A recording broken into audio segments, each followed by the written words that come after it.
Good morning, friends. Today we will discuss about the story Indigo, written by Louis Fischer. ये कहानी हमें भारत के स्वतंत्रता संग्राम में गांधी जी के योगदान की शुरुआत के बारे में बताती है। 1917 में गांधी जी लखनऊ कांग्रेस के अधिवेशन में आए हुए थे। वहीं एक आदमी जो आम किसान जैसा दिखता था, उसका नाम राजेंद्र शुक्ला था।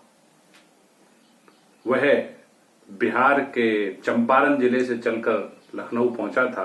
किसी ने कह दिया था कि गांधी जी से मिलो, वही तुम्हारी समस्या का हल कर सकते हैं। गांधी जी को उसने बताया कि प्राचीन अनुबंध के तहत हम लोग बटाई की खेती करते हैं और अंग्रेजों ने हमसे 1/3 जमीन पर इंडिगो बोने के लिए कह रखा है और वो इंडिगो अब वो हमसे खरीद नहीं रहे हैं, ले नहीं रहे हैं और हमारे साथ बड़ा दुर्व्यवहार हो रहा है। तो गांधी जी उससे कहते हैं कि मुझे कानपुर जाना है और वो कानपुर के लिए निकल जाते हैं। पीछे पीछे शुक्ला भी कानपुर पहुंच जाता है। वहां से फिर गांधी जी साबरमती आश्रम लौट आते हैं। शुक्ला भी उनके साथ साथ साबरमती आश्रम चला आता है। गांधी जी उसकी डिटर्मिनेशन को, उसके रेसोल्यूशन को, उसके दृढ़ संकल्प शक्ति को देखकर बहुत प्रभावित होते हैं और आखिरकार उससे हाँ भर देते हैं कि मैं फला डेट को कलकत्ता आऊंगा, आप मुझे वहां मिलना और फिर हम चंपारण चलेंगे।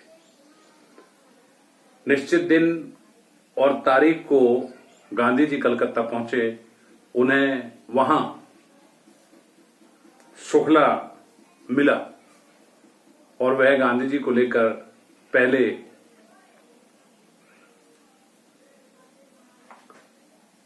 चंपारण पहुंचे। चंपारण में गांधी जी ने, चंपारण के रास्ते में गांधी जी थोड़ी देर मुजफ्फरपुर रुक गए। मुजफ्फरपुर में उनकी पार्टी के राष्ट्रीय अध्यक्ष श्रीमान डॉक्टर राजेंद्र प्रसाद थे। उनके घर रुके। उस समय घर नहीं थे तो नौकर ने उन्हें घर में रहने नहीं दिया और ना ही अपने कुएं से पानी लेने दिया। कहीं ऐसा ना हो कि उनके द्वारा लिया गया पानी राजेंद्र प्रसाद के कुएं को दूषित ना कर दे। इस तरह गांधी जी उस समय की सामाजिक परिस्थितियों के बारे में भी बात करते हैं। फिर गांधी जी मुजफ्फरपुर से चंपारण चले गए और चंपारण में वो सीधे वकीलों से मिले और वकील वहां आए और उन्होंने गांधी जी को अंग्रेजों द्वारा किए जा रहे कार्य के बारे में बताया। उन्होंने किसानों के केसों को कोर्ट में पुट करने के बारे में बताया। उन्होंने बताया कि हम उनसे ये फला फला फीस लेते हैं। तो गांधी जी बहुत गुस्सा हुए। उन्होंने कहा कि ये लोग पहले ही डरे हुए हैं, सहमे हुए हैं और तुम लोग इनसे इतनी बड़ी बड़ी फीस चार्ज करते हो, ये अच्छी बात नहीं है। फिर गांधी जी उनके लैंडलॉर्ड्स के एसोसिएशन के दफ्तर गए और वहां से उन्होंने कह दिया कि हम बाहरी लोगों को कुछ नहीं बताते। फिर गांधी जी को खबर मिली कि पड़ोस के किसी गांव में किसी किसान के साथ दुर्व्यवहार हुआ है। गांधी जी वहां जा ही रहे थे कि रास्ते में सुपरिटेंडेंट का संदेशवाहक पहुंचा और उसने गांधी जी को एक ऑर्डर थमा दिया जिसमें लिखा था कि आप तुरंत चंपारण छोड़कर चले जाएं। गांधी जी ने उस पर साइन कर दिए और सुबह कोर्ट में हाजिर हों।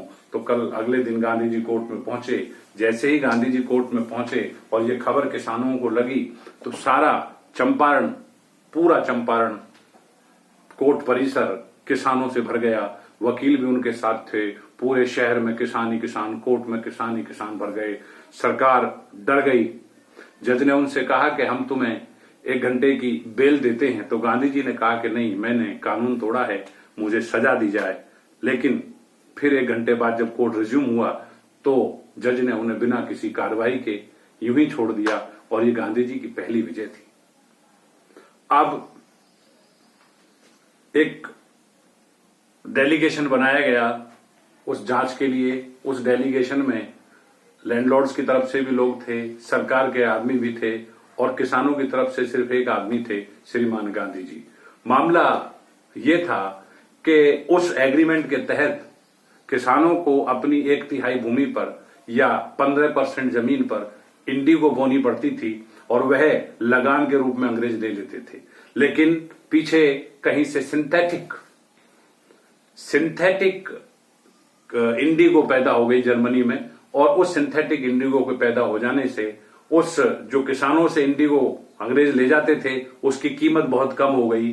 अब उन्होंने किसानों से फिर एग्रीमेंट किए, फिर पैसे ले लिए और उनसे कहा कि इस बार हम इंडिगो नहीं लेंगे, आप अपनी इंडिगो रखें और हमें हमारे लगान के पैसे दे दें। लेकिन ये जो कृत्रिम इंडिगो की खबर थी ये किसानों को भी मिल गई थी और किसान इसके विरोध में थे। तो उस डेलीगेशन ने जब सारी जांच पड़ताल की तो अंग्रेजों को विवश होना पड़ा किसानों का हिस्सा देने के लिए। उनके प्रतिनिधि गांधी जी से मिले, बातचीत हुई। वो सोच रहे थे कि गांधी जी 100% वापस लेकर मानेंगे, वो 50 देना चाहते थे। लेकिन फिर अचानक से किसी डेलीगेशन के सदस्य ने यह कह दिया कि हम 25% ही दे सकते हैं और गांधी जी इस बात पर तुरंत एग्री हो गए।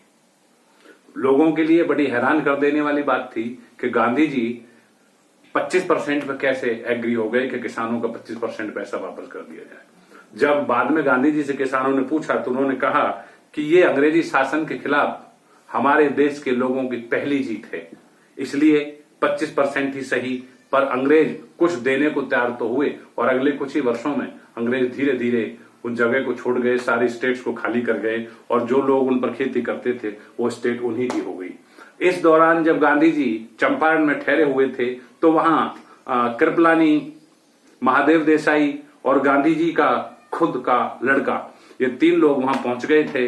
इन्होंने 3 गांवों में प्राइमरी स्कूल खोले थे। इसी दौरान कस्तूरबा गांधी वहां पहुंच गई थी और गांधी जी लोगों को अंग्रेजियों के इस आंदोलन के खिलाफ मुक्ति दिलाने के साथ साथ वहां की जो बैकवर्डनेस थी, वहां की जो आर्थिक स्थिति थी, वहां की जो सामाजिक स्थिति थी, वहां की जो सामाजिक परिवेश था उससे भी परिचित हो रहे थे। उन्होंने देखा कि वहां सफाई की व्यवस्था नहीं है।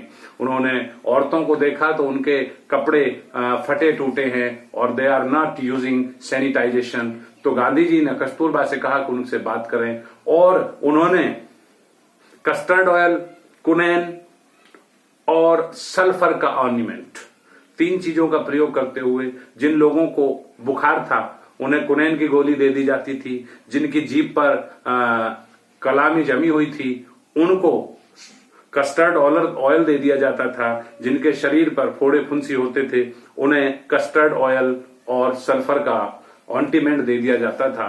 तो उस दौरान पूरे इस 1.5 साल के समय में गांधी जी और कस्तूरबा गांधी और उनके कई शिष्यों ने उस क्षेत्र के सामाजिक विकास में बहुत काम किया। अब बात आती है कि गांधी जी को ये निश्चय हो गया था कि अगर हम सविनय अवज्ञा करें तो शायद ही हम अंग्रेजों से जीत जाएंगे और ये पहली विजय थी। इसलिए ये भी कहा जा सकता है कि चंपारण एपिसोड गांधी जी के जीवन का एक टर्निंग पॉइंट था। उस एपिसोड के बाद गांधी जी में ये स्पिरिट आ गई थी कि हम भारतीयों को इकट्ठा करके अंग्रेजों के खिलाफ एक मुहिम चला सकते हैं और जरूर एक दिन हम उन्हें अपने देश से बाहर खदेड़ने में कामयाब हो जाएंगे।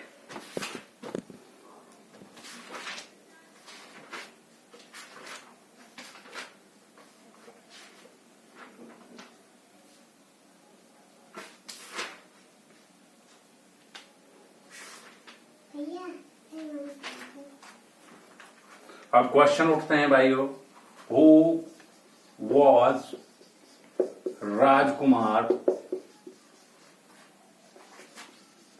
शुक्ला? एक question.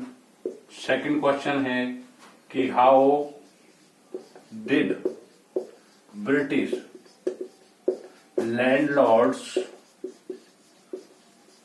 Exploit the sharecroppers?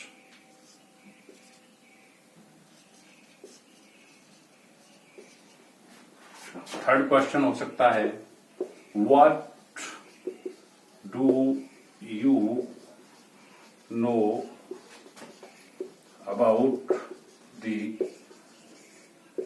agreement between